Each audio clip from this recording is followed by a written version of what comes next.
Buenas tardes, amigos, arrancamos aquí, falta uno, esta vez sí, muy cerca de las 2, a veces son 2 y cuarto y bueno, esta vez terminaron en hora lo del informativo, pero bueno, subimos la radio y que ya son las 2 porque arranca falta uno y hoy un día especial, arrancamos también la semana, tenemos muchas cosas para compartir con ustedes y como ustedes se dieron cuenta, ya aquellos que nos están viendo a través de nuestro canal de YouTube de Falta Uno Radio y también de Radio Zoe 91.5, tengo un invitado que, bueno, la verdad tiene 24 horas igual que todos nosotros, pero está estudiando mucho y vivió mucho y hoy vamos a tener entrevistas también con pasión, conversaciones inspiradoras con personas que con fervor comparten la vida y su fe y eso es imposible después no impactar a los demás y es por eso que está con nosotros Nicolás Scarsolo, no sé si lo dije bien. Sí, bien, soy de los primeros que le invocan el apellido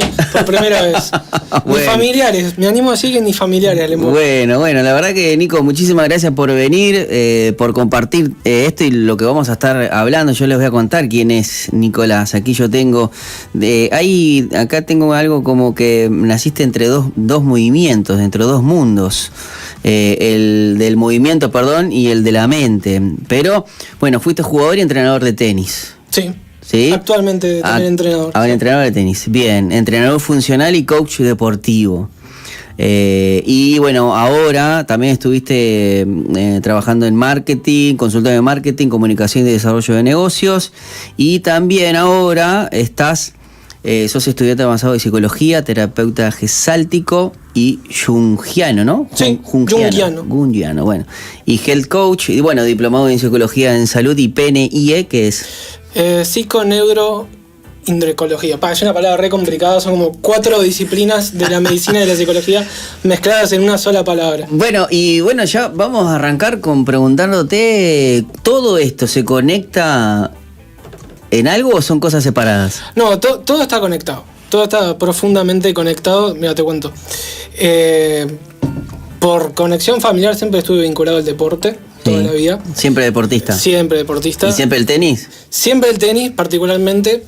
Yo nací con una enfermedad, que era un riñón me faltaba, entonces ya empecé con insuficiencia renal crónica, y eso ya de pequeño me marcó que no podía hacer deportes de contacto.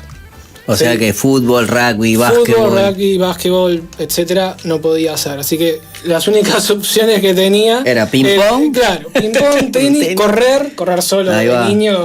Ya de por sí lo haces y como deporte no te lo tomás. Atletismo nunca me atrajo en nada. Bueno, entonces pegué para el lado del tenis. Entré a una cancha a los 9 años y dije, de acá no salgo. Y ahí arranqué mi vida.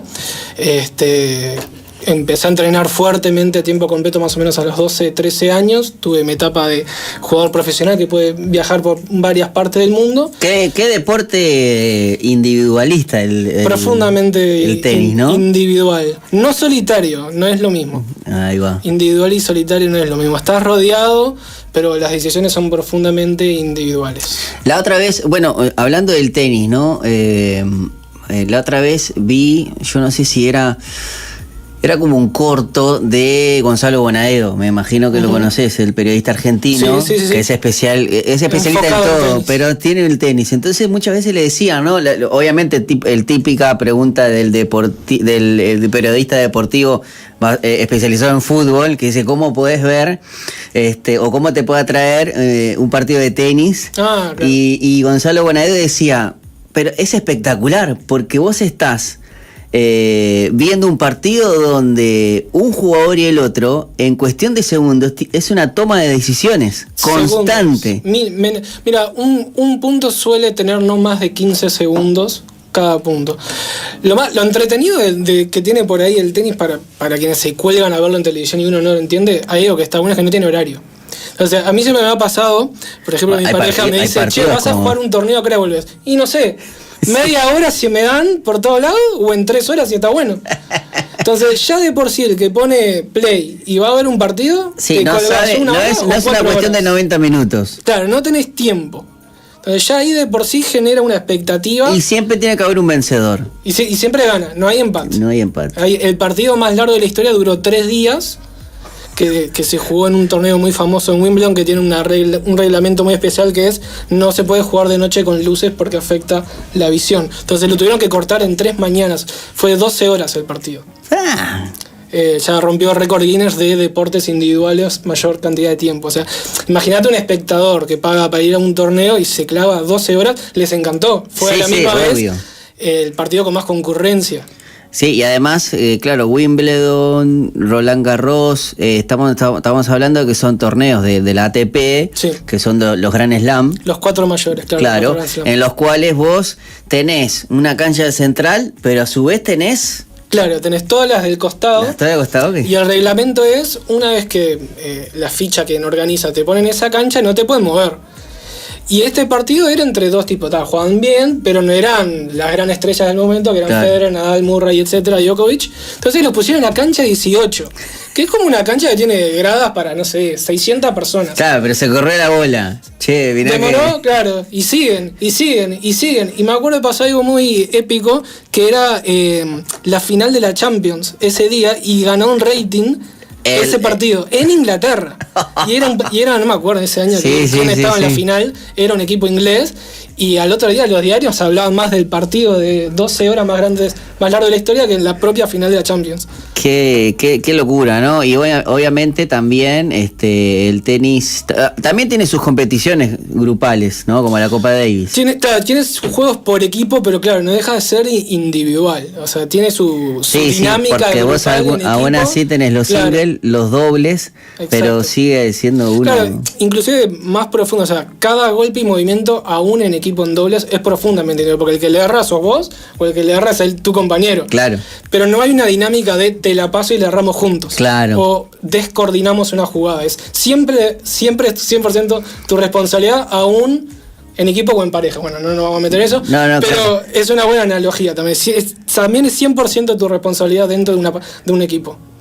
No, y bueno, y llevándolo, porque nosotros siempre con Ever, siempre en el segmento de Atletas de Cristo, siempre tratamos de buscar reflexiones a través del deporte que justamente nos lleven también a la fe, porque además de todo esto, bueno, y con todo lo que te ha pasado, y me gustaría también volver a justamente que nos habías hablado de esa insuficiencia renal, ¿no? Sí, que te enseñó a mirar hacia adentro. ¿Qué fue lo que viste cuando viste hacia adentro?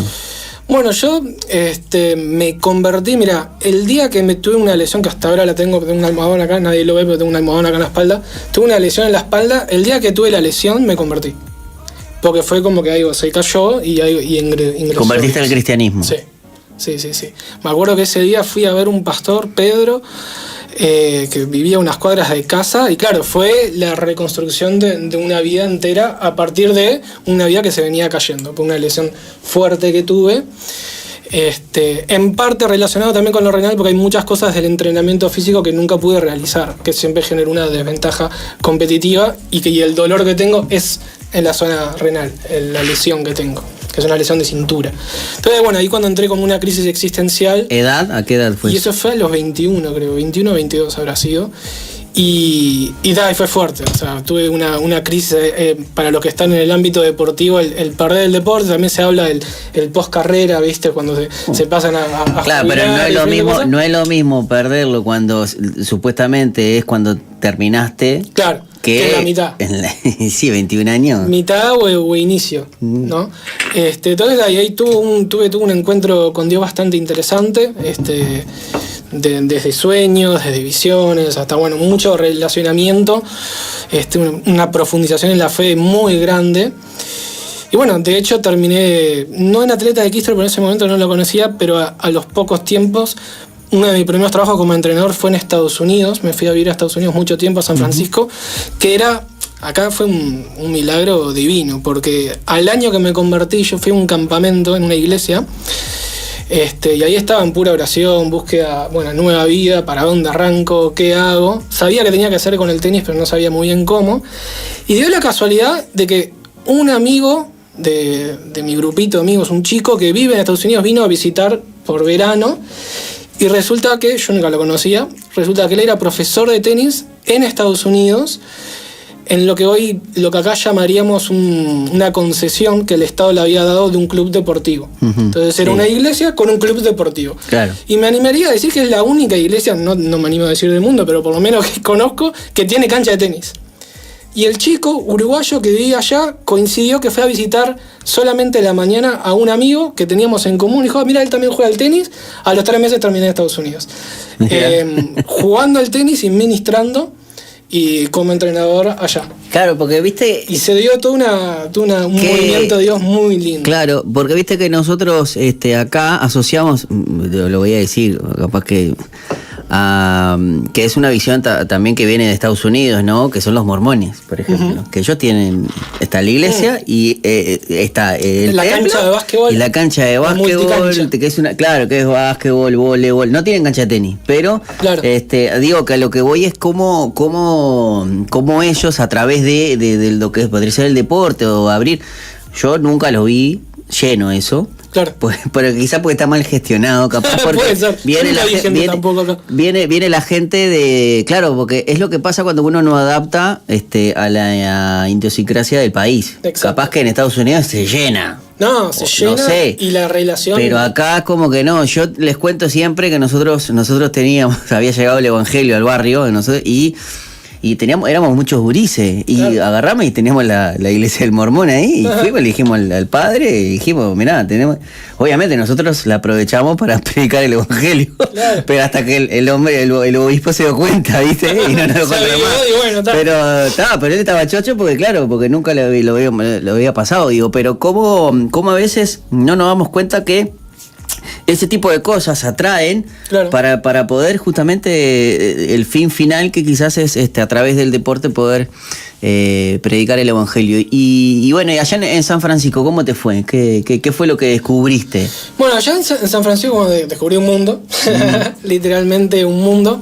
Pasó algo muy interesante, que ese año yo me había anotado en psicología y dejé porque me salió esta oportunidad. Claro.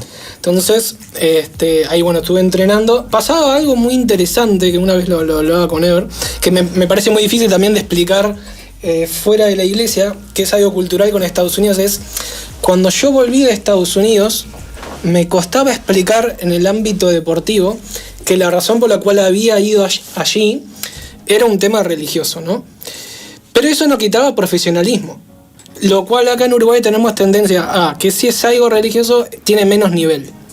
Y en Estados Unidos es todo lo contrario. O sea, la iglesia está metida en absolutamente todos los ámbitos de la sociedad. Sí. Y en lo deportivo está muy metido. Se ve desde la NBA, la NFL. Sí. Es muy normal encontrar gente orando, organizaciones, etcétera. No quita el nivel de profesional. Entonces pasé una crisis a la vuelta donde yo podía presentar que entrené con jugadores de élite en Estados Unidos, pero cuando tenía que explicar en una entrevista en un club que llegué por medio de la iglesia, acá en Uruguay hizo como que resonaba, se caía de alguna forma el relato, y yo tratando de explicar, no, pero mirá que si vos vas a un estadio de la NBA, de la NFL, lo más normal es que tengas un capellán, ¿entendés? Que tengas gente de la iglesia involucrada, no es normal para nosotros, pero allá iglesia y profesionalismo están al mismo nivel, o sea, no están separados, no es menos. Claro, no hay. Como una crisis.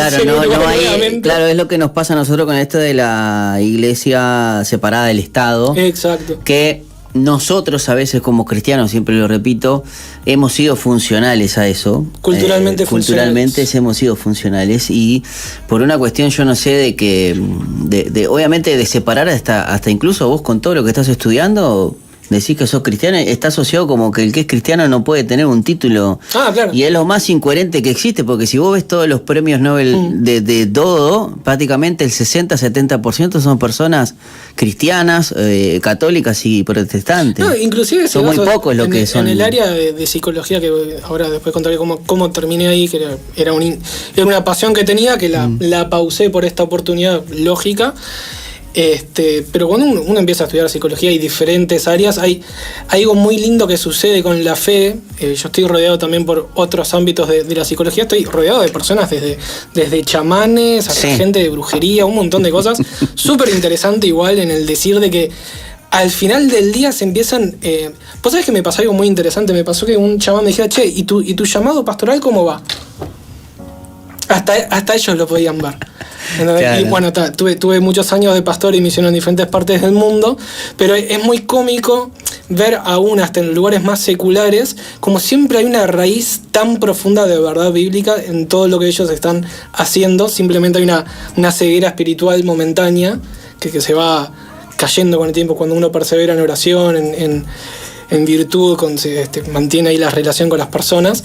Pero es como, me ha pasado muchas veces escuchar cosas y decir, esto ya lo leí, pero en algún lugar. En escuelita dominical, o tipo, no me sorprende nada lo que me estás diciendo, ¿entendés? Y me ha pasado en un lugar donde estoy estudiando, que es esto de Gestalt y Jung, como un montón de cosas que aplico yo desde lo pastoral. Y cuando estoy haciendo terapia es más una guiada por el Espíritu Santo con algunas herramientas y entendimientos psicológicos, sí, pero al final del día, cuando empezás a escuchar un montón de teoría, un montón de cosas, y si te pones a analizar bien, de una forma bien aplicada a la Biblia, están. Esos fundamentos están sostenidos sobre esos fundamentos. Habrá una negación muy profunda, muy dura de su parte por una cuestión académica, pero creo que es muy interesante esto de que las cosas no te sorprenden tanto. Claro. No hay mucho nuevo. Hay mucho nuevo. En verdad es más estratégico, claro, y herramientas prácticas que profundidad, te diría sinceramente. Bueno, saliendo de Estados Unidos también, después del tenis, de este entrenamiento, te fuiste al marketing y fuiste por consultoría por 15 años. ¿Eso sí, qué fue? No, está todo conectado. ¿Sí? Mirá, ¿no fue un escape? No fue un escape, al revés. Capaz que una búsqueda. No. A mí me pasaba lo siguiente, mirá, cuando tenía 20 años y estaba en esa crisis tengo que dejar el tenis, siempre supe que iba a estar involucrado en el deporte. Yo algo que quería estudiar, y que no había acá en Uruguay en ese momento, era gestión deportiva, o marketing deportivo, o administración deportiva. Entonces, en esos años, hoy es normal. Hoy es normal, en esas épocas. Pero mirá que también hay una resistencia. Sí, muy fuerte. Porque muy ahora, fuerte. Por ejemplo, sí se entiende el gerente deportivo, la imagen del gerente deportivo. Y hay muchas cosas institucional porque viene de arriba. O sea, en el ámbito deportivo vino un reglamento FIFA. Y el uruguayo es medio reticente a esos cambios. Claro, el deporte uruguayo sigue a nivel muy social, muy comunitario, en el sentido de que todavía tenemos clubes que están regidos por una política de asociación y no privada, por ejemplo. Sí. Entonces no necesitas un gerente porque tenés un grupo de 10 personas supuestamente dirigiendo el club. Que tienen la figura. Claro, que es el que está hace 20 años ahí, claro, pero capaz que sí, no. Por ejemplo, en Nacional ahora creo que estuvo hasta ahora Sebastián Taramasco, que ahora está en el equipo de Luis Suárez y Messi. Sí. Pero anteriormente estuvo Lembo. En Peñarol estuvo Gonzalo de los Santos, estuvo el tío Sánchez, y creo que ahora no hay alguien, creo que lo maneja todo Diego Aguirre. En la selección ahora está Giordano. Es como que, pero de a poquito se está entendiendo, cuesta, se está entendiendo. El Liverpool también se ve la diferencia. El Liverpool está Ferrín, que está haciendo un tremendo trabajo, y creo que porque hay otros que son conocidos, pero bueno, todos los que son las SAD lo tienen. Sí. Esto seguro. Lo que pasa es que se termina viendo los resultados al final de lo que pasa afuera de la cancha. Claro. Y ahí sí es pura gestión. Pero bueno, a lo que iba es que yo quería estudiar eso, no existía. Y entré a ver una vez una currícula, se diría una currícula de lo que sería un programa académico de una universidad de Estados Unidos, de cómo ellos estudian. Y estaba módulo marketing, módulo comunicación, periodismo, administración. Sí. Y me puse a estudiar periodismo, me puse a estudiar comunicación y me puse a estudiar marketing, siempre con el sueño de aplicarlo al deporte. En el proceso terminé en 1000 ámbitos, menos en el deportivo. Y ahí terminé como consultor, trabajé para empresas multinacionales de diferentes partes del mundo, tuve programas de radio, de televisión aquí y allá, pero fue muy gracioso que en verdad la búsqueda era, bueno, si me voy a meter a full en el ámbito deportivo, ser entrenador, el sueño del pibe mío era tener un club. Bueno, quiero aprender todo esto, no hay cómo aprenderlo, bueno, me lo voy armando en cada lugar, ¿sí? Entonces estudié 2 años comunicación, estudié 1 año marketing. ¿En dónde estudiaste comunicación? En FEC se llamaba en su momento, formación en comunicación. Sí, lo conozco. Después marketing estudié en Millennium y en la escuela francesa. Yo no periodismo, pero sí la UTU de comunicación. Claro. Y la verdad que obviamente que un nivel tremendo. O sea, Sí. un profesor dice radio y prensa, ¿no?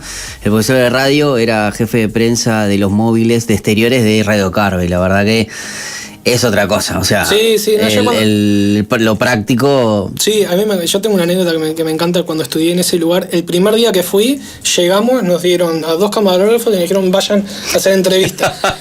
Y me reclamaron, perdón la expresión, porque salí y en la esquina me crucé a Daniel Martínez, que era el intendente, y fue tipo, hablá, decile algo, preguntá, y ahí fue mi inicio en el periodismo y terminé en la Universal, terminé en el Canal 10, Claro. terminé en un montón de lugares.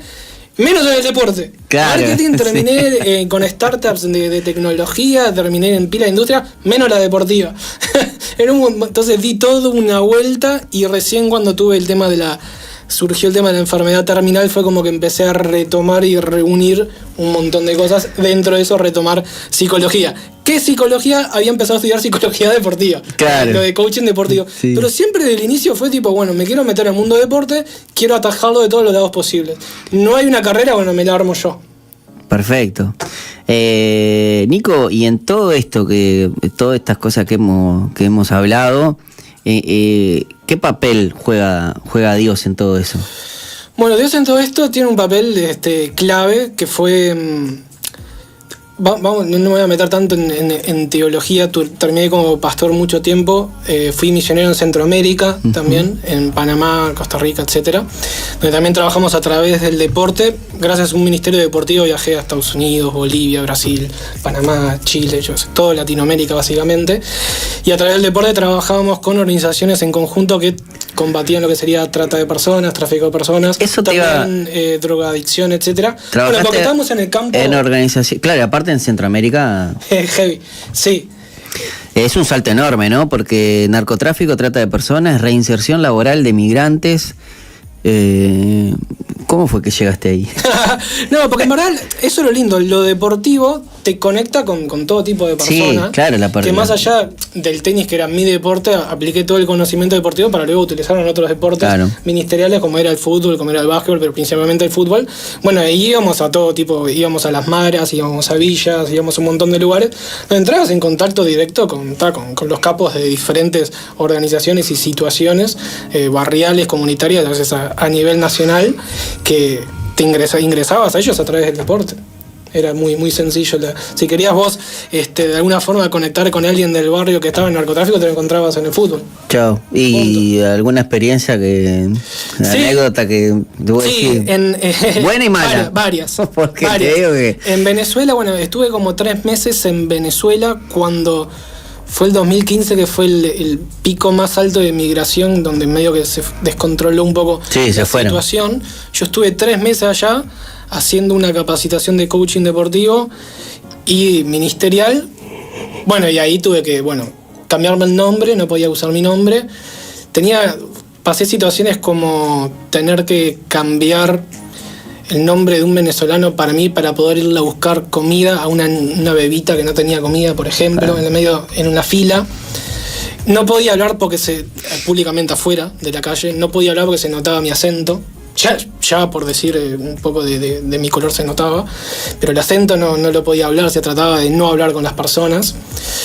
Y después, pasamos a una situación dura, 2 específicas. Una es que cuando fuimos a una iglesia, el día antes mataron a la pastora de la iglesia porque se habían enterado que íbamos nosotros con un cargamento de alimentos. Y los militares se llevaron toda la comida y mataron a la pastora el día antes. Entonces el día cuando llegamos fue más de no tener nada de lo que habíamos dejado el día anterior para repartir entre la comunidad y consolar a una iglesia, digamos, ¿no? Una iglesia quebrada. Y luego cuando me intenté ir, ese fue el año que estaba estudiando periodismo también, cuando me estaba yendo, me encerraron en un cuarto en el aeropuerto y me dejaron varias horas ahí porque estaban con la presunción de que yo estaba haciendo espionaje. Porque se ve que buscaron algo y vieron que era periodista y estaba en Venezuela y pensaron los que periodistas ahí. Claro, ese año habían bloqueado las credenciales periodísticas y tiraron y pensaron de que yo había usado la máscara del deporte y la iglesia para ir a espiar y tal. No, estaba estudiando periodismo, igual hice después unas publicaciones buenas. ¿Cómo zafaste de ahí? Tuve que, me cancelaron el pasaje que había comprado, se hicieron los boludos y básicamente me dijeron, no tenés pasaje de vuelta. así que no te puedes ir. Y me metieron en un cuarto, me hicieron no sé cuántas preguntas por no sé cuántas horas, y yo estaba con el pasaporte, bien y todo, pero no tenía pasaje de vuelta. La organización que me llevó tuvo que desenfundar como $3.000 para que yo me pudiera ir. Que de esos $3.000 en verdad quedaron como $1.000 el pasaje y $2.000 eran para las personas. Claro. Para que me dejaran salir. Ay, Dios mío. Bueno, hoy... Después, y en Estados Unidos fui también a una de las 10 ciudades más peligrosas de Estados Unidos, se llama Harrisburg, en Pensilvania. Es una ciudad que se llama liberada porque no puede, la policía básicamente no tiene control de la ciudad. Y fuimos a un lugar donde tenían, diferentes aspectos deportivos, pero como una mansión, se llamaba así. El ministerio se llamaba La Mansión, que recibía gente de diferentes partes de Estados Unidos donde iban a hacer entrenamiento ministerial. Y una noche se enteraron de que estábamos ahí, de que estábamos hablando con algunas personas tratándolas de ayudar con temas de drogas, etcétera. Y donde yo estaba durmiendo, por ejemplo, esta es la pared, pasaron y balearon toda la pared. Toda, ellos me veían con la ventana en la noche, los mismos que les prediqué, unos que nos estaban viendo a la noche pasaron con metralletas y balearon todo. No nos pegó ninguna bala porque Dios no quiso nomás. Qué zarpado. Bueno, hoy a todo esto, ¿no? Me dijiste que sos estudiante avanzado de psicología. Sí. Terapeuta gestáltico y jungiano, ¿no? Jungiano, sí. Jungiano. Bueno, contame qué significa este tipo de terapia, la gestal. Lo de gestal creo que algo ubico. Sí, es más conocida. Sí, pero la jungiana o la jungiana no. Jungiana, de hecho, la conocí, para serte honesto, conocí la terapia en unos seminarios de Estados Unidos, porque es un autor de psicología, básicamente era un discípulo de Freud que se separó muy poquito de él y tuvo como otras teorías un poco más profundas. Una de las más conocidas, seguramente alguna vez escucharon, ese inconsciente colectivo, cosas así, cosas que van pasando en la sociedad inconscientemente, todo lo vamos haciendo, repitiendo.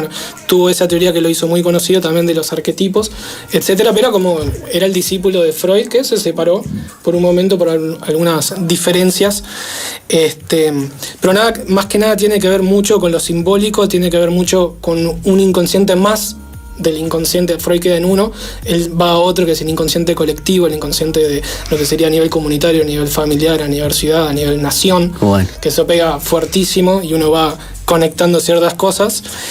Hay un ejemplo muy práctico que seguramente les pasó a muchas personas, a vos te habrá pasado, estoy muy seguro que alguna vez tuviste una idea para hacer algo, no la hiciste y otro lo hizo.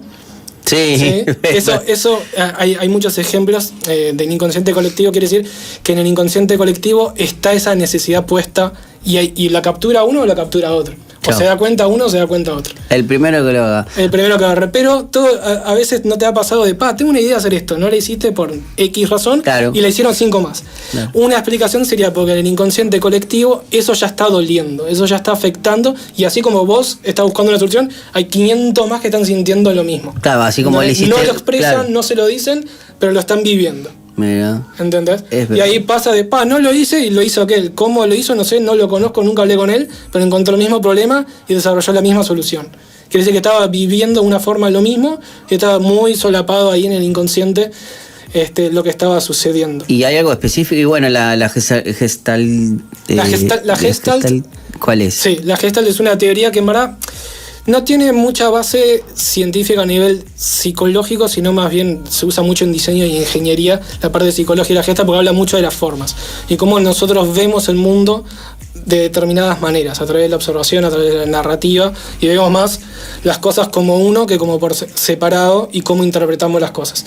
La teoría más bien de la Gestalt tiene muy muy buenas herramientas para sacar cosas del inconsciente. Por ejemplo, se usa mucho en arteterapia, se usa mucho para escribir, y una vez que una persona hace un relato y escribe, salen a luz muchísimas cosas. Entonces la Gestalt se concentra mucho como muy buena herramienta para sacar cosas de la persona, de lo que le está sucediendo. Claro, por eso son los test claro, que te hacen para esos test vienen de los psicométricos, por ejemplo, todos claro, esos, en recursos humanos, todos esos vienen de la corriente gestáltica. Bueno, y después lo otro, que es lo que habíamos hablado, es la psicología de la salud, psiconeuroinmunoendocrinología. Sí, si querés buscar el nombre, porque Hasta en el curso todos le decimos PINE. Sí, PIN, y ya está. Sí, ya está, PINE, porque mirá que son 5 disciplinas mezcladas. Claro, integrar psicología, salud y propósito humano. ¿Cómo se ve eso en la práctica? Bueno, yo lo viví, tuve una enfermedad terminal, ¿sí? Que fueron más de 3 años, 5 veces por semana de hemodiálisis, ¿sí? 5 veces y cada vez, 3 años, 3 veces por semana, 5 horas. Ahí se me desbarató la vida en un montón de aspectos, se me desarmó lo laboral, era plena pandemia a la misma vez. Algo muy lindo que después te cuento, yo siempre decía, oraba que por favor lo único que no se me vaya es las raquetas, el tenis. Y tengo unas fotos ahí en el Instagram de una vez que terminé el tratamiento, que terminaba desahuciado y a las 2 horas estaba dando clases de tenis. Tipo, no me importaba nada, era pasión. Ahora que estamos en un programa que se habla de pasiones, o sea, la pasión que le tenía al deporte terminaba desahuciado después de un tratamiento de 4 o 5 horas y a las 2 horas estaba en una clase a pleno sol, no me importaba nada. Y me veías con todas estas marcas que tengo acá, ¿viste? Todo marcado y con todas las marcas del tratamiento, dando la clase igual. No me importaba nada, o sea, la pasión estaba por encima. Pero yo ya había comenzado psicología y bueno, encontré que hay una disciplina que es psicología de la salud, que básicamente acompaña a personas en situaciones de salud, porque me pasó que en el primer año, cuando yo estaba ahí en el centro, había un psicólogo que iba una vez al mes y literalmente te podía estar contigo 10 minutos. Oh. Entonces estás en una enfermedad terminal, estás pasando por 1000 dramas, un montón de cosas a nivel laboral, matrimonial, crisis de fe, crisis existenciales, todo, y el único apoyo que tenés una vez al mes, 10 minutos. Entonces me generó la duda, como yo que estoy estudiando, no habrá algo de la salud. Y bueno, encontré que efectivamente existía psicología de la salud, y dentro de psicología de la salud, que más bien trata cómo se puede acompañar a una persona en crisis de salud, bien, en vez de lo terapéutico, está la PINE, que no vamos a repetir el nombre porque es muy complicado, sí. que ahí trata un poco más la conexión psicológica y biológica. Entonces en el curso hablábamos desde infartos hasta salud renal, todo lo que se sabe que suele suceder a una persona que tiene tal diagnóstico, mentalmente suele afectar de tal y tal forma. Pero ese es un curso como muy específico que trata la relación psicológica con la biológica, de lo que se va sabiendo hasta ahora. ¿Bien? Nico, te voy a hacer un par de preguntas rápidas. Dale. Contestame lo primero que se te venga. Muy gestual. A ver. ¿Sí? Sí. Bueno, ¿qué libro fue el que cambió tu vida? Inquebrantables, Daniel Javif. ¿Cuál que fue? Viene la semana que viene, aviso. Mirá, no sabía. Mirá. La semana que viene, 15 de noviembre, no sé ni 15 de noviembre, no, faltan. De 2 semanas, bueno, al 2 semanas, Metro, pero está bien, mirá. Cuando estuve en el trasplante, que fue situaciones muy difíciles, hubo un mes, fue 3 meses fue el trasplante que tuve después y hubo un mes entero que me tuvieron que aislar por...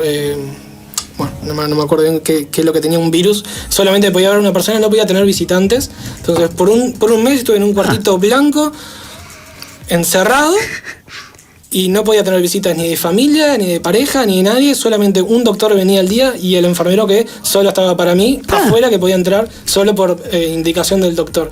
Durante ese mes no había podido pedirle a mi familia que me lleve la Biblia, porque no lo dejaban entrar.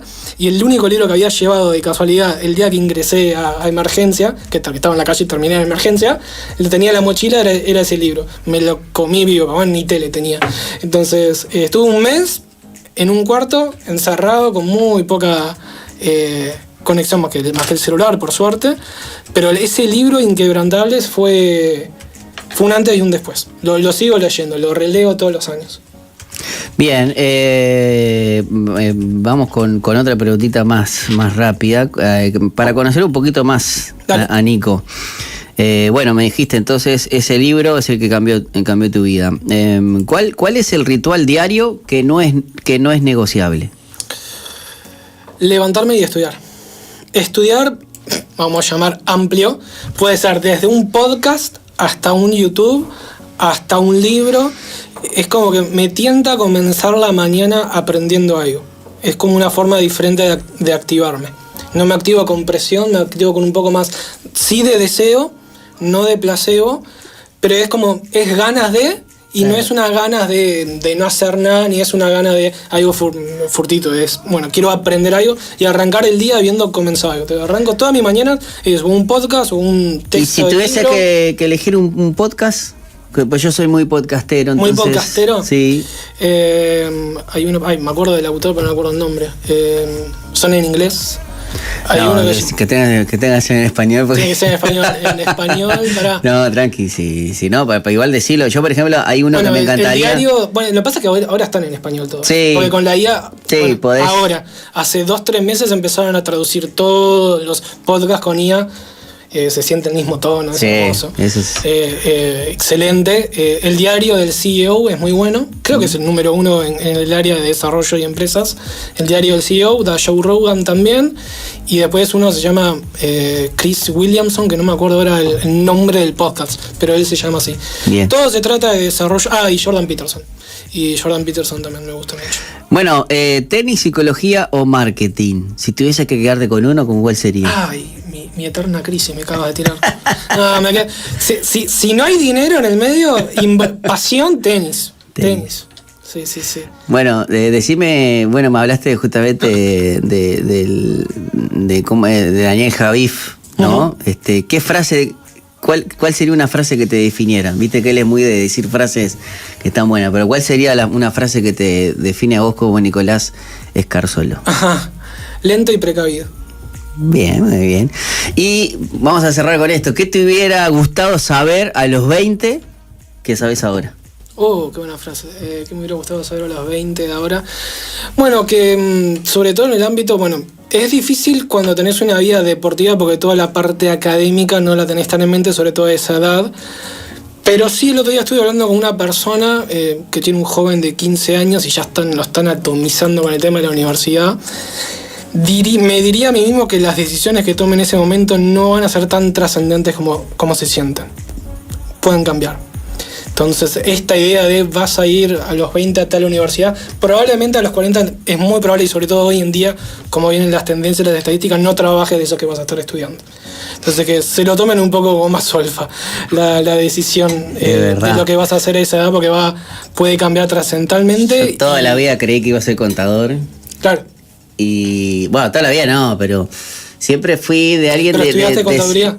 No, o sea, hice todo lo que vendría a ser, en mi época tenías que hacer quinto humanístico, economía, y después iba, me anoté a la facultad de economía, que te permitían anotarte con una previa, ibas a la facultad y en abril dabas la previa, si salvabas seguías y si no... Mira. Claro, no podías. No está eso ahora, creo, ¿no? No, creo que no, estoy hablando... Creo que ya no está. Estoy hablando que en ese momento era la Facultad de Economía, ahí de Gonzalo Ramírez, y tenías esa oportunidad, además de que estaba la EDA, de ese tiempo te estoy hablando. Y bueno, y así tuve 2 años haciendo eso, ¿cómo es? Me fui a examen, perdí, examen de diciembre, examen en febrero, examen en abril, me anotaba. Y después perdí en abril, por lo tanto tenía que recursarlo. Recursé todo el año, iba diciembre, febrero, porque las perdía, diciembre, claro. Febrero, abril. Y la perdí, así tuve, en el tercer año dije, bueno, ahí en ese tiempo me convierto el Evangelio. Y ahí empiezo a escuchar la radio, y yo siempre fui medio de bichito de radio, nunca me di cuenta. Pero fue cuando me acerqué al Señor que bueno, que esto de la comunicación me empezó a gustar. Y ahí, ¿qué es lo que fue? En vez de recursar otra vez en matemática, que era la que me costaba, porque mira que la perdí con 1, con 2, con 3. El profesor me decía, y es un premio pasarte al oral, me decía. Es un desastre tu examen, así que... Y yo lo asumía, ¿viste? Creo que lo di, bueno, no te miento, por lo menos 8 o 9 veces el examen. Bueno, a mí hay una materia en psicología que me hizo lo mismo. Chao. Me fui para Derecho, salí por Derecho y o sea, y en ese mismo año que yo estaba atrás, me decía, o esperás al año que viene o te metes, porque te hacemos una excepción, porque estamos en abril, metes después de Semana Santa. Vas a venir atrasado. Y claro. Ya habían 2 escritos y todo. No me importa, me meto. Y chao. Y tuve que revalidar, obviamente, Derecho. que lo tuve que hacer, y después filosofía, porque en filosofía había menos horas, entonces tuve que darla. Y a fin de año salvé, y al siguiente año me anoté en la UTU. Bien, pero bien. fue una locura, pues yo tuve casi 4 años así, vos. Claro, sí, y no me daba cuenta, era terco y tal, y no. También era la cultura de ese momento, las opciones y hacer la carrera. Claro. Hoy está bien hacer la carrera, pero no pensar que necesariamente eso no pueda cambiar. Y bueno, hay muchos cambios en la vida. Muchos. Bueno, Nico, para despedirnos, porque la verdad fue una charla que podríamos seguir muchísimas cosas más. Ya da para horas. Contame cómo estás hoy. Uh-huh. Incluso hasta en lo ministerio, laboral, todo esto que estás estudiando. Y bueno, ¿cuál es qué es lo que ves para adelante en tu vida? Bien, ahora estoy literalmente reconstruyendo mi vida, ¿sí? Desde la salud hasta... yo tuve la crisis de la salud pegó tan fuerte que tuve un divorcio en el medio, etcétera. Recién ahora estoy reconstruyendo ahí mi vida en ese sentido también. La fe también... Estuve en lo pastoral, estuve en todo lo que es liderazgo. Siempre me mantuve en la iglesia, pero decidí en la parte cuando vino la crisis de salud, dar un paso al costado. Di el paso al costado y me quedé siempre conectado, congregándome, pero siempre con un paso al costado. Recién ahora me estoy animando a retomar posiciones más de liderazgo, un poco más de responsabilidad. Y en lo laboral estoy, marketing y comunicación, siempre he estado ahí, consultor más que nada, trabajando para varias empresas, y estoy como terapeuta con pacientes y estoy generando un espacio donde se está vinculando un espacio terapéutico y deportivo. Bien, entonces estoy acompañando personas que están en procesos de salud, procesos de enfermedades, algunas más terminales, otras crónicas, diferentes, donde los acompaño desde la parte terapéutica, a veces puede ser más bien clínica y otras veces puede ser más recreativa a través del tenis, del funcional, etcétera, pero más que nada en verdad es acompañar a personas en situaciones de salud. Bueno, Nico, la verdad te agradezco por este tiempo, me encantaría seguir, pero tenemos otras entrevistas y todo, y la verdad que gracias por venir hasta aquí, por conocerte un poquito más y bueno, todas esas experiencias. Yo creo que Dios ha tenido un propósito con tu vida y poder compartirlo con nosotros ha sido un privilegio. Si alguien quiere estar acompañado, ¿querés dejar algún teléfono o algo? Sí, 091-82-8966, ese es mi teléfono. Y después Nico Escarzolo. En Instagram, ahí está. Bueno, estuvo con nosotros Nicolás Escarzolo compartiendo esta entrevista con pasión, gracias a la gente también de Atletas de Cristo, a Ever, que nos hicieron llegar el contacto y bueno, y poder charlar y que ustedes puedan conocer también que bueno, hay personas que viven su fe con fervor, las cosas que ha vivido en Centroamérica, Nico, la verdad que son increíbles, y bueno, ver el respaldo de Dios también, y bueno, si tienen algún... tengo un último testimonio que me olvidé, no lo puedo dejar de decir. Dale, decime, sí. Mira, cuando estaba en Panamá, mira, esto me da hasta para llorar, estaba viviendo en Panamá y siento que Dios me dice re fuerte, volvé, agarré, le dije a mi pareja, hay que volver. Todo lo que había arrancado ahí, que habíamos arrancado una iglesia, tuve que dejar la iglesia en manos de otra persona, lo laboral también, volví y a los 2 días caí desahuciado en el hospital. Y allá yo no tenía cobertura médica ni nada. O sea, literalmente Dios me dijo, volvé ahora. Saqué el pasaje a los 2 días, volví y a los otros 3 días estaba en el hospital. O sea, me salvó la vida literal. Lo que es estar atento a la voz de Dios, tipo que vos estás en la misión, estás haciendo todo lo que Dios quiere y un día dices, listo, terminó, volvé, y es volví, y a los otros 3 días, si no respondía, no estaba acá, estaba con él. Bueno, menos mal que respondiste, ¿eh? La verdad que... Me olvidé de decir eso, perdón, lo quería decir ese testimonio. La verdad que, bueno, Dios ha sido bueno, ¿no? Y bueno, agradecerte una vez más por compartir con nosotros todas esas experiencias. Nosotros, Andresito, nos vamos a ir a la pausa, que enseguida venimos con más Falta Uno.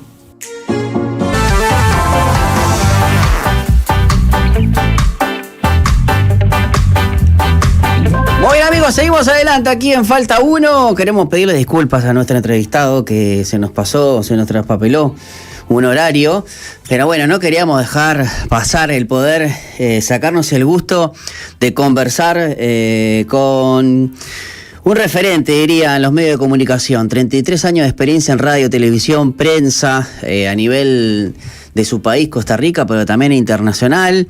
Trabajó en importantes medios como Enlace Juvenil y también CBC La Voz. Estoy hablando con el tico, Ray Corea. ¿Cómo andas, Ray? ¿Todo bien?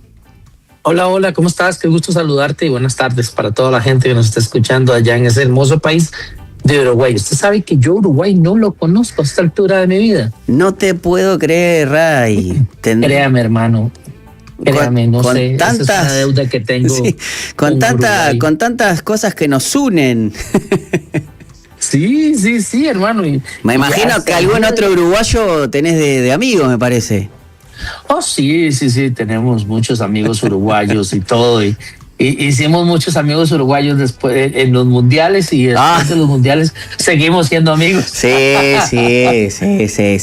recordado cómo nos ganaron en el 2014, ¿eh? Qué cuadro que tenía. Nosotros lo recordamos porque ya no lo volvimos a hacer. Entonces. Bueno, pero todo el mundo creyeron que Costa Rica se iba en primera ronda y dejamos fuera a otros dos europeos, ¿eh? Porque bueno, ustedes clasificaron primero y nosotros hicimos nuestra parte también. Sí, no, pero aparte del fútbol y de la broma, ya en serio, tenemos muchos amigos uruguayos muy amados, muy queridos y Uruguay es una tierra que ha bendecido y sigue bendiciendo a Latinoamérica y al mundo. Entonces, esa es una de las tareas pendientes que tenemos de ir a ese hermoso país. Ray, te voy a contar algo que es interno. Hicimos una entrevista contigo hace un par de años por el lanzamiento de tu podcast. Y resulta que lamentablemente ese podcast, o sea, lo hicimos por radio, esa entrevista salió por radio, pero por algo técnico, no salió la voz, por lo tanto no pudimos subir no pudimos subir la entrevista, que fue espectacular, cosa que me encantó. Y bueno, y hablando con una amiga en común, como es con Miriam, cuando me habló de vos y que esto y que lo otro, yo le digo, ay, por favor, si me puede, o sea, hablemos de fútbol igual, pero con poder conversar con Ray una vez más, y bueno, cuando me dijo que sí, la verdad que me encantó, y bueno, y justo también da que estuviste dando algunas conferencias, y estás ahora también con un libro que se llama Sigamos Caminando, entonces, bueno, para mí yo que siempre también, desde que empecé en los medios de comunicación, no es porque te tengo enfrente o en una cámara, has sido referente escuchando tus programas, y bueno, y ahora sacando este libro, bueno, el poder tener la excusa de conversar una vez más contigo, para mí es un privilegio, así que, bueno, poder volver a acordarme de lo que es el podcast que arrancaste hace un par de años, que me puedes contar, bueno, cómo te ha sido, porque trabajaste en medios muy conocidos como Enlace Juvenil, CBC La Voz, también compartiste toda esa sabiduría en esos medios, y bueno, ¿en qué está ahora Ray Corea? Bueno, primero, gracias, el honor es para mí estar con todos ustedes y gracias por tus palabras. Yo solamente pues entiendo de que lo único que hemos hecho es obedecer lo que Dios nos puso. Y todo el crédito siempre es para el Señor. Mira, una de las cosas que teníamos la idea con el podcast, y les voy a contar una primicia, este viernes lanzamos un programa de radio. Vamos a hacerlo en una radio local que lo vamos a subir a redes y creo que vamos a dejar la libertad de que todo el mundo lo pueda también compartir. Este próximo viernes vamos a sacar un programa que se llama Somos o Nos Hacemos. Nada más te dejo ahí. Somos o nos hacemos. Muy bueno. Entonces, pero cuando empezamos el podcast, la idea del podcast, bueno, por muchos años yo tuve un programa en Enlace que se llamaba A Una Voz. Y una de las cosas que vimos era la necesidad de conversar íntimo con las personas.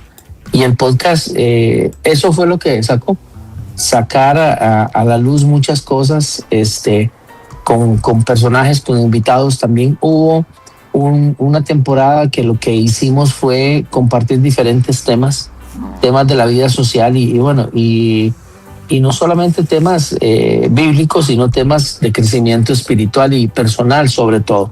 Creo que nosotros tenemos que ser integrales, mente, espíritu, cuerpo y lo físico. Y a veces, sin afán de crítica ni nada, solamente creemos en la parte espiritual, pero la parte física y la parte mental, la parte social, es importante que la podemos cultivar, y esto es muy necesario. Entonces, el podcast contaba con esa temática de crecimiento. Entonces, gracias a Dios nos ha ido muy bien. Lo hemos compartido en diferentes emisoras de radio. Muchas emisoras de radio nos han pedido y nosotros lo hemos compartido, porque en realidad para eso lo tenemos, para servir. En Enlace está en la plataforma de Enlace Plus, y el podcast pues encontró el corazón de muchas personas. Mira, me encontré testimonios de una mujer que escribió un libro, pero ella escribió un libro después de haber pasado la pérdida de una hija y un proceso de cáncer. Entonces imagínate el contenido que tenía ese libro, de manera de que había que sentarse a escucharlo. Uh-huh. Había que sentarse a escucharlo y decirle, ¿por qué esta mujer no está destruida, hecha pedazos en el suelo, rencorosa con Dios, y viene y saca un libro? Entonces es muy interesante. Y ahora con el tema del libro Sigamos Caminando, pues es un libro que inspira, es un libro que cuenta una historia que yo viví, y cuenta historias de parte de nuestra familia, pero que al final de cuentas, en vez de tirarnos en el suelo, como dijo 2 de Corintios, aunque estemos derribados, no estamos destruidos. Y eso básicamente es Sigamos Caminando, una historia, un libro que te inspira a seguir dando el paso, aunque el día esté difícil, aunque la situación esté complicada, pero nunca tenemos que detenernos. Y fue lo que Dios le dijo a Moisés cuando estaban frente al mar. Le dijo, no me pidas ayuda, dile al pueblo que sigan su marcha. Y así es. Ray, ¿cómo fue que surgió entonces el escribir este libro? ¿Por qué lo escribís? Mira, el libro, yo tenía una idea hacía muchos años de escribir un libro, pero siempre que quería grabarlo, siempre que quería hacerlo, de una u otra forma, como que no calzaba, no encajaba el tema, ¿verdad? O sea, tenía escritos, tenía capítulos, pero nunca. Entonces, yo dije, bueno, está bien. Pero una vez resulta que me contactó una editorial, y me dijo, hagamos un libro. Y yo le dije, sí, hagámoslo. Pero yo por dentro decía, ¿y cómo lo voy a llamar? Y tenía capítulos y tenía un montón de cosas que quería hacerlo, pero no tenía claridad. Hasta que un día estaba en mi iglesia, estábamos pasando una transición muy fuerte como familia, y me recuerdo que el pastor de nuestra iglesia empezó a contar un testimonio poderosísimo. Yo terminé de panza tirado en el piso, llorando, acostado, y diciéndole al Señor, abriendo mi corazón. Y Dios me llevó a este pasaje de Éxodo 14:15, donde Dios le dice a Moisés, no me pidas ayuda, dile al pueblo que sigan su marcha. Y yo, ¿y por qué? Entonces empecé a investigar. Y otras versiones decían, dile al pueblo que sigan su camino. Ninguna versión dice sigamos caminando, sigan caminando. Pero unas decían, sigan su marcha, sigan su camino. Entonces, en ese momento me resonó en la cabeza, sigamos caminando. ¿Por qué? Porque lo que yo estaba viviendo me estaba deteniendo. Y cuando yo llego al pasaje de 2 de Corintios 3, donde 2 de Corintios habla acerca de que podemos estar derribados, agobiados, pero no estamos destruidos, ese pasaje reafirma y refuerza lo que yo había pensado, de que era tiempo de seguir caminando. Y eso era lo que yo no estaba haciendo. Ahora, súmele que hace unos años atrás, ya no sé si cuántos, 10 tal vez, a mí me reconstruyen la rodilla izquierda. Y estuve un tiempo, un poco tiempo en una silla de ruedas, poco tiempo, pero anduve con muletas. Y yo no había conectado nunca la sensación de caminar, porque digamos, mira, si yo te pregunto, ¿te has puesto a pensar cuando caminas lo importante de tus pasos. Y creo que todo el mundo diría, no, nunca lo he visto, nunca lo he pensado. Pero cuando tienes el impedimento de caminar, empezás a añorar eso. Y a mí me pasó. Cuando estaba en la silla de ruedas, yo decía, yo no voy a volver a caminar. Cuando me levanté las silla de ruedas y pongo las muletas, yo decía, no voy a volver a caminar. Pero cuando pongo el pie en el piso la primera vez y hago esta sensación, hermano, eso es algo que nunca en la vida se me va a olvidar. Porque tuve que aprender a caminar. Entonces, de ahí, sumado a otras experiencias de vida, sumado a parte de mi profesión como coach, como pastor también y como comunicador, entonces de ahí surge el libro Sigamos Caminando. Es un libro que inspira a no rendirse, a no tirar la toalla y aunque sea dar un paso, aunque sea correr, dar un paso, un pasito pequeño, pero el tema es no quedarse detenido en el camino. Rey, también este libro tiene algunas temáticas que estaba leyendo aquí en algo que nos pasó Miriam, que la verdad que en un mundo donde no es muy revanchista, muy vengativo, vos estás también usando enseñanzas para la sanidad emocional, ¿no? El viaje es el viaje del perdón. ¿Qué significa para vos perdonar? ¿Qué es más difícil para vos, perdonar o pedir perdón? Yo creo que lo más difícil para todos nosotros siempre es perdonarnos. Creo que lo más difícil, perdonarnos. ¿Por qué? Porque a veces nosotros somos los peores jueces que tenemos de la vida y de nuestros errores, y eso es lo más difícil. Pedir perdón, podemos decir, sí, mira, perdóname, y ya, listo. Pero perdonarnos a nosotros mismos es muy difícil. Y yo hablo de ese tema porque, por ejemplo, yo perdí a mi papá a los 8 años de edad. Y cuando yo lo pierdo, yo crezco con un resentimiento. Ojo a esto. Yo crecí en la iglesia. El hecho de que usted y yo estemos en la iglesia no significa que estamos exentos de todos los problemas. Y hay gente que piensa que por ir a la iglesia ya los problemas se acaban. Y la Biblia no me dice eso. La Biblia dice, en este mundo tendréis aflicciones, pero tranquilos, ya vencimos y yo estoy con ustedes. La Biblia me lo dice en Deuteronomio. Pero entonces a mí me costó mucho perdonar a mi papá. ¿Por qué? Porque se fue, porque se murió. Yo me enojé con él. Y después yo no me perdonaba muchas cosas de mí. Y eso me creaba un resentimiento.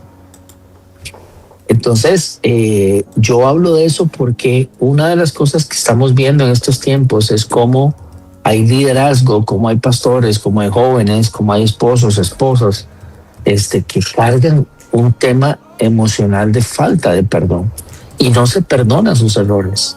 Y eso los tiene atados, los tiene detenidos, no avanzan, lo que hacen no prospera. ¿Por qué? Porque están amarrados a una falta de perdón y no caminan en libertad. Y la Biblia me dice en el libro de Isaías, en el capítulo 61, me dice que Dios nos ha llamado a libertad, que abrió las puertas de las cárceles para que fuéramos libres. Y muchos viven esclavos en su libertad. Esclavos de una cárcel y no disfrutan su libertad. Entonces, ese tema emocional es muy fuerte y lo notamos. Mira, cuando vamos a dar conferencias, estamos en diferentes países y hay un tema que yo hablo acerca del abrazo del Padre y es impresionante ver. Precisamente el día de ayer estaba compartiendo en una iglesia y hablamos acerca de ese tema y fue impresionante ver gente adulta, mayor, jóvenes, matrimonios llorando, quebrantados porque tenían esa falta de perdón y lo habían guardado en su corazón. Entonces no estaban disfrutando de la libertad que Dios nos da. Entonces ahí es donde yo trabajo mucho eso con el libro, ¿verdad? Donde entendemos de que es necesario que perdonemos, pero no el perdón no es tanto para la otra persona, el perdón es para mí. Es para mí. Porque yo cuando me perdono, puedo perdonar a los demás con conciencia de que eso ya no me va a afectar más a mí. Bueno, la verdad que, bueno, son temas que no todo se habla, ¿no? A veces se quiere diferenciar o quieren como asimilar que el perdón es, bueno, solamente me olvido y como tipo mantra, ¿no? Como para que no te afecte. Y vos lo tenés en otro enfoque. También algo de lo que me gusta es uno de los capítulos que está basado, y yo creo que en algo que me parece estremecedor para uno que es cristiano, que es cuando Dios hace silencio. No entender los silencios de Dios. Me imagino uno como con esa mente finita empieza y no aprender a descansar en Dios, ¿no? Pero ¿qué me podés decir a través de justamente qué hacer cuando Dios hace silencio? Qué buena, esa es buena. Ahora yo te voy a hacer una pregunta. ¿Cuántas veces le has dicho a Dios, o la gente que nos está escuchando, yo le voy a preguntar algo a usted? ¿Cuántas veces le has dicho al Señor, Dios, ¿por qué me has abandonado? ¿Por qué no me hablas? ¿Cuántas veces lo hemos dicho? N cantidad de veces, ¿verdad? Señor, ¿qué es? ¿Que hice algo malo? ¿Me abandonaste? ¿Me estás castigando? Exactamente, me estás castigando. Pero hay que entender algo. Te lo voy a poner así. Los alpinistas, cuando suben a una montaña nevada, van por diferentes lugares y caminos donde no hay nada y tienen que guardar silencio, porque cualquier cosa que digan o hagan puede desatar una catástrofe, puede caerles un montón de nieve encima o pueden irse, el piso se puede quebrar. Entonces ellos tienen que caminar por esos lugares donde el silencio es tan abrumador, y ese silencio tan abrumador, ¿qué es lo que hace con ellos? Agudiza sus sentidos. Entonces ahí es donde ellos entienden que tienen que guardar silencio para caminar ese tramo hasta salir a un lugar seguro. Y en los silencios es cuando nuestro carácter tiene que ser formado, y es cuando nuestro carácter de verdad se forma. ¿Por qué? Porque si pasamos ese valle, si pasamos ese momento donde hay un silencio que no escuchamos nada, significa que hemos formado un carácter que nos va a ayudar a sostener lo que Dios nos va a poner en la mano. Pero entonces ahí es donde a veces no entendemos que los silencios son necesarios. A veces hablamos demasiado, a veces decimos tanto, y hay un momento en la vida, mira, que tenemos que callarnos. Tenemos que callarnos para escuchar lo que Dios tiene que decir. Pero como hablamos tanto, como decimos tanto, no nos callamos, entonces no escuchamos lo que Dios tiene que hacer. Entonces, por eso te ponía el ejemplo del alpinista. El alpinista sabe que cuando hay un momento de silencio en la montaña, es para que sus sentidos se agudicen, y de eso va fortaleciendo carácter. Y cuando yo agudizo mis sentidos, puedo empezar a ver a Dios en diferentes cosas, que aunque no esté diciéndome nada, aunque no esté la respuesta, yo lo estoy viendo a Él haciendo diferentes cosas. Pero a veces no lo vemos porque estamos hablando demasiado. Y es tiempo a veces de quedarnos callados. Bueno, ahí hay una frase que saqué aquí que dice que el silencio de Dios no es ausencia, es preparación. Exactamente. Eso Exactamente. El silencio de Dios no es ausencia, es preparación. Y vuelvo al punto, Deuteronomio dice: nunca te abandonaré y nunca te dejaré. Entonces, ¿por qué pensamos nosotros que Dios nos abandonó? ¿Por qué pensamos que Dios nos abandonó? No, cuando aparte tenemos en la Biblia una cantidad de ejemplos donde vemos que Dios no nos abandona, ¿no? Exactamente, Dios no nos abandona. Y en todo caso, Ray, creo que la única vez que se puede ver es con un propósito también, que justamente tuvo que ver con el plan divino de salvación, que es el de que Jesús también le hizo en la cruz, le dijo: ¿por qué me has abandonado? Pero no es que era necesario para satisfacer la justicia, ¿no? O sea, un ejemplo, si nos ponemos a hilar fino, ¿no? De lo que vemos que Dios pudo haber abandonado a alguien. Sí, porque hay momentos en que en que es que Jesús es la representación perfecta de lo que nosotros a veces sentimos. Y no era que me abandono a Dios, era que era parte de un plan. Sí, claro. Lo que pasa es que no entendemos. Por eso es que la Biblia me dice que mis caminos no son tus caminos.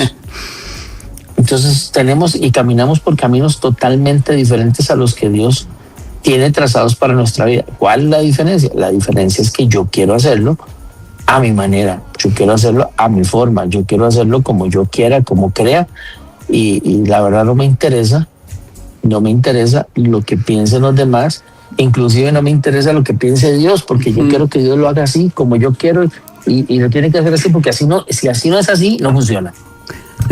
Y no es cierto. Ray, también hay algo que me gusta del libro que en un mundo que contrasta, obviamente hay como una contracultura a la que podemos decir nosotros, ¿no? Hoy el mundo va a preponderar o va a promocionar más el individualismo y la importancia de hablar del valor de la comunidad, de tener mentores, amigos, guías espirituales. ¿Cómo ves eso? Incluso, no sé si ves eso infiltrado en la iglesia, el ser individualista, y cómo poder quizás romper con esas estructuras que me parece que el mundo atraviesa a todos. Mira, es una muy buena pregunta. El tema es que vivimos en una cultura que es una cultura donde el yo es lo que predomina. Y de una u otra forma la iglesia se permea de esas cosas. La iglesia se permea de yo soy el único, yo soy el bueno, yo soy el mejor. Y cuando la Biblia nos habla de que dice, no es bueno que el hombre esté solo, el cordón de 3 dobleces no se romperá. Y entonces cuando nos vemos que si el amigo cae, el otro lo levanta.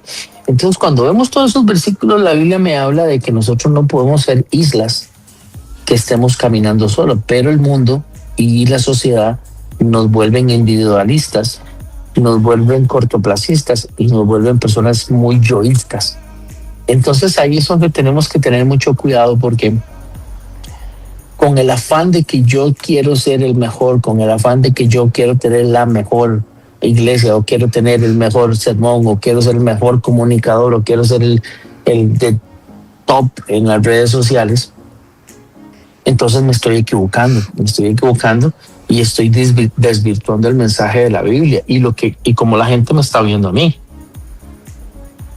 Entonces yo tengo que tener mucho cuidado en esa parte. Yo creo que vivimos en una sociedad que está haciendo lo imposible por destruir los valores, está haciendo lo imposible por quitarle a la palabra de Dios la validez que debe tener. La cuestiona, cambia los principios y los valores, pero sobre todo una de las cosas que no se nos puede olvidar es que hay un fomento de división muy grande. Porque cuando usted piensa solo en su beneficio y no piensa en los demás, estamos yendo en contra de la palabra. Porque la Biblia me dice, bienaventurado aquel que ayuda al necesitado, bienaventurado el que consuela a la viuda. Me vistes con hambre y me diste de comer, dice la palabra. Entonces, ahí es donde la sociedad actual nos quiere desvirtuar y quiere que seamos individualistas y que no nos importe el prójimo. Entonces, ahí es donde esa contracultura que hablabas tiene que ser evidente, tiene que ser fuerte. Claro. Tenemos que marcar una diferencia, porque si no, entonces, ¿en qué nos van a conocer diferentes? ¿Cuál va a ser la diferencia con nosotros? No va a haber. Ray, bueno, la verdad que agradecido por poder conversar contigo y disfrutar también de todos estos conceptos. Me gustaría hacerte la última pregunta con respecto a esto de, yo no sé si allá en Costa Rica o en Estados Unidos está esa discrepancia o esa controversia, que es el tema de ser coach. Porque le ponen que no sé qué cosa, que no existe el coach cristiano, y se ponen acá son muchos, en el Río de la Plata son muchos de bueno, como es gratis hablar, empiezan a... ¿Viste? Porque son muy motivacionales y empiezan acá y que la palabra y que es pastor, pero si es pastor no es coach. No sé si eso allá existe eso en la controversia o está bien asumido, porque bueno, entiendo que a veces es muy cultural, ¿no? Es algo que no tiene mucha discusión en algunos casos, ¿no? Pero me gustaría saber tu opinión al respecto. Dígame cuánto pensó para hacerme esa pregunta. La pensaste, ¿verdad? Lo que pasa es que acá en Uruguay hay muchos que son muy criticones y bueno, yo... o sea, para mí está excelente, para mí es una rama, entiendo lo del coaching, pero no te la puedo dejar no de hacerla, ¿no? Y está bien, y yo no tengo pena en decirlo, y más bien te agradezco tu honestidad. En eso, mira, subiste 4 escalones más en mi estima. Porque tenemos que ser así honestos. Ahora, voy a decir algo un poco interesante. Yo estudié. Yo empiezo por ahí. Yo sí estudié. Hay mucha gente que es igual que en la medicina, es igual que en muchas cosas. Bueno, te lo voy a poner así. Hay gente que dice que es comunicador y nunca han pasado por un instituto de comunicación. Así es fácil.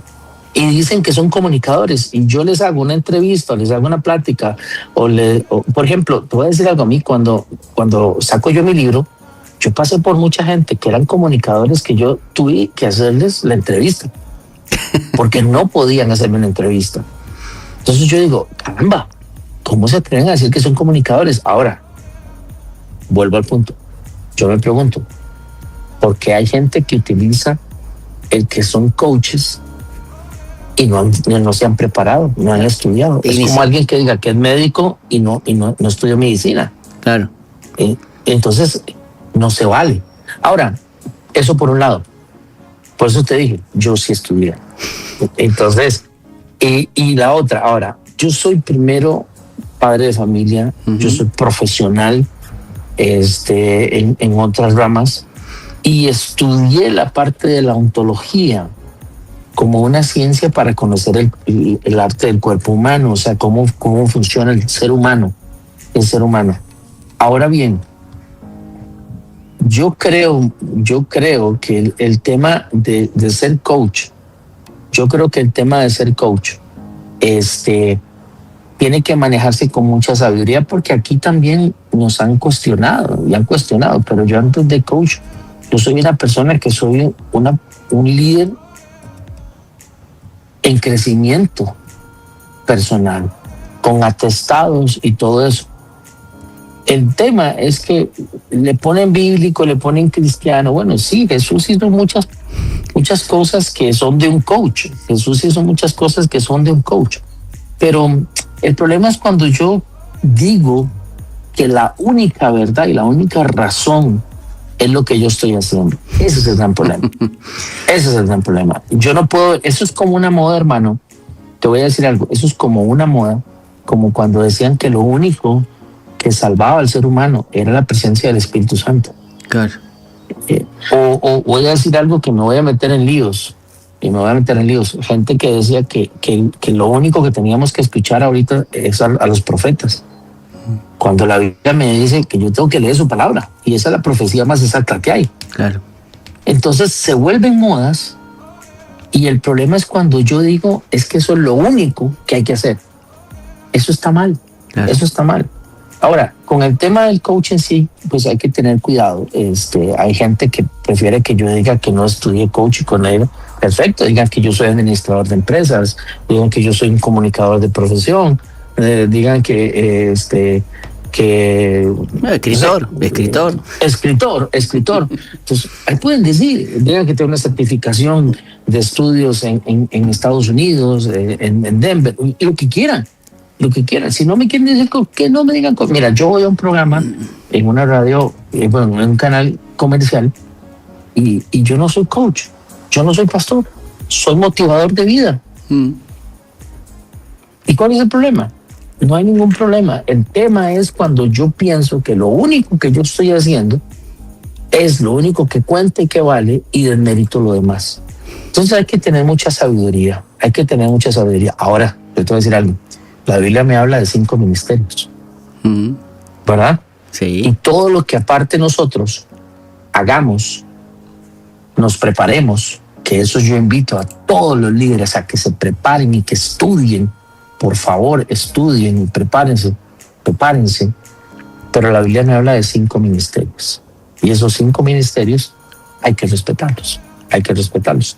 Todo lo demás son estudios paralelos que nosotros tenemos que nos ayudan a poder desarrollar la obra que es de Dios de una mejor forma. No sé si me amplié mucho, no sé si me expliqué bien. Quedó clarísimo, Ray, y te agradezco mucho también tu honestidad. Claro. Y bueno, y también a veces son temas que a veces muchos quieren como escaparse, pero vos le pusiste el pecho a las balas, como se dice por acá. Mira, el que nada debe, nada teme. Y yo creo que lo que menos tenemos que traer es esa confusión a la iglesia. Claro. La iglesia necesita en este tiempo claridad, honestidad, transparencia. Y a veces, por ganar seguidores, por ganar contratos, likes, por ser más famoso, para ser más likes, lo que hacemos es traer a confusión a la iglesia. Y por lo menos, hermano, conmigo, eso no va. Porque hay mucha gente afuera que necesita escuchar el mensaje de Dios, y dentro de la iglesia necesitamos que los que ya estén no se salgan. Ahí va, eso mismo. Ray, estamos hablando con Ray Corea, comunicador, conferencista, coach. Yo no tengo ningún problema con decir escritor. Y justo estábamos. Y pastor también, padre de familia, gran comunicador. Estuvo en los medios cristianos más importantes de lo que nosotros hemos conocido, como CBC La Voz, Enlace Juvenil. Y bueno, tuvimos la chance de poder conversar un ratito con él. Para mí, te vuelvo a repetir, Ray, un privilegio poder conversar contigo, y me gustaría que, si desde aquí de Uruguay pueden conseguir el libro Sigamos Caminando, cómo se hace, y también si te sigan a través de Amazon. En Amazon, bien. En Amazon, lo pueden hacer a través de Amazon y pueden poner Sigamos Caminando por Ray Corea, y ahí lo pueden escuchar. Créame que es un libro que tiene muchos versículos bíblicos, y te voy a decir algo más. Es un libro que ha estado, bendito sea mi Dios, en librerías no cristianas, librerías comerciales, las más grandes, y lo han puesto en los lugares donde no como un tema religioso, sino como un tema de crecimiento emocional. ¿Y sabes por qué te lo digo? Porque es un libro que tiene muchos versículos bíblicos, muchos versículos. Ahí yo no escondo, yo no tapo, ni le cambio, ni le pongo, no. Esto dice la palabra, esto es de aquí. Entonces, eso me agrada mucho porque vuelvo al punto, no tengo que esconder quién soy para ganar más seguidores. Y me pueden seguir a través de mis redes sociales, Ray Corea. Ahí vayan, búsquenme, Ray Corea, Instagram, Facebook, Twitter, TikTok, YouTube. También está el podcast que ustedes quieren, el podcast de Ray Corea.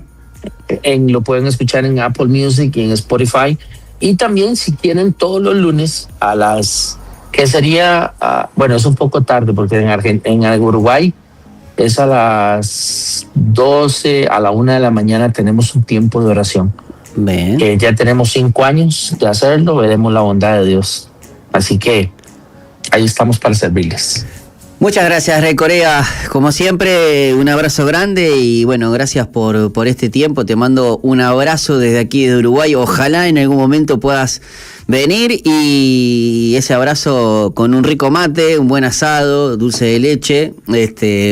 Vamos a poder compartir un rato y dártelo el abrazo en vivo y en directo.